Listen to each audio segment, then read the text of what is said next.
Guys RSK ব্লেডের কাছ থেকে এই কথাগুলো আমি কোনোদিনই আশা করি নাই। খালি আমি কেন, তোমরা কেউ ভাবতেই পারবে না আরএসকে ব্লেডের মনে কত অহংকার ভাই। সে কত অহংকার নিয়ে কথাগুলো বলছে ভাই। গাইস একটা ইন্টারন্যাশনাল টুর্নামেন্ট প্লেয়ারের মনের ভেতর যদি এত অহংকার থাকে, তাহলে আমি মনে করি তার টুর্নামেন্ট খেলার কোনো দরকার নাই। খালি টুর্নামেন্ট কেন, তার এই ফ্রি ফায়ার গেমটাই খেলার দরকার নাই। আচ্ছা গাইস, কি জন্য আমি এই কথাগুলো বলতেছি তোমাদের সবাইকে খুলে বলি, ঠিক আছে? গতকালকে আগের দিন রাত্রে আরএসকে কুট্টুস লাইভ স্ট্রিম করতেছিল, আর লাইভের ভিতরে একজন কমেন্ট করে শুভ69কে নিয়ে কিছু বলেন। আর এটার উত্তরে কুট্টুস সুন্দরভাবে বলছিল শুভ69 আসলে একটা ভালো টুর্নামেন্ট প্লেয়ার। বাট একটু পরে ব্লেডের মুখ থেকে শোনা যায় শুভ69 যদি ভালো প্লেয়ার হইতো সে বড় বড় ইন্টারন্যাশনাল টুর্নামেন্ট গুলা খেলতে পারতো।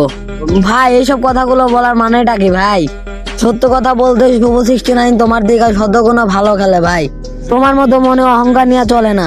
সবচেয়ে বড় কথা, শুভ69কে যদি সেম প্রশ্নটা করা হয় তাহলে সে অনেক সুন্দরভাবে উত্তর দেয়।